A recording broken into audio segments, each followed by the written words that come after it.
မရှိတဲ့အရာတွေကိုဘွားမှာမရှိရခြင်းဟာမရှိတဲ့အရာတွေရှိလာခြင်းဟာမလုံတဲ့အရာတွေကိုလုံမိတဲ့နောက်ပိုင်းနဲ့စပြီးတော့မှမရှိတဲ့ပြဿနာတွေကိုမှရှိလာတာဖြစ်တယ်ကျွန်တော်တိမသိတာလို့ဖះကိုပြောရင်ဖះမကြိုက်ဘူးကျွန်တော်တိမသိတော့ပြောလေနင့်ငါစံစာပေးထားတယ်ဟုတ်လေစံစာဆိုတာကဆရာတွေအတွက်ပဲမဟုတ်လားအဲ့ဒါကြောင့်ဒုက္ခရောက်တာ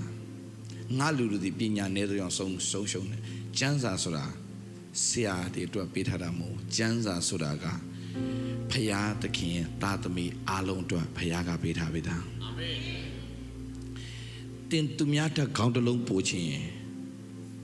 တင်နှုတ်ကပတ်တော်ဆွဲကင်ထားဖို့တော့အရေးကြီးတယ်အာမင်တိတိကျကျပြောရင်ငါတုံးမဖြစ်ခြင်းသင်ကိုဖယားသားသမီးအနေနဲ့တကယ်အောင်မြင်စွာအသက်ရှင်စေခြင်းတဲ့အတွက်ဖယားစံစာပေးထားတယ်အာမင်ဒါမဲ့တင်ကစံစာဖတ်ပြင်းတယ်စံစာဖတ်ပြင်းတယ်ဘယ်ဟာမှာပြောလဲဆိုတော့ social media မှာတော့ပြောတယ် social media ကသင်ကိုမတိုးတက်စေဘူးကြာရှုံးစေတယ် social media ပဲမကောက်ဘူးမှတ်ထားညီကောင်မောင်မတို့သင်ကိုအဲ့ဒီ social media တွေကမထင်လို့သင်ကို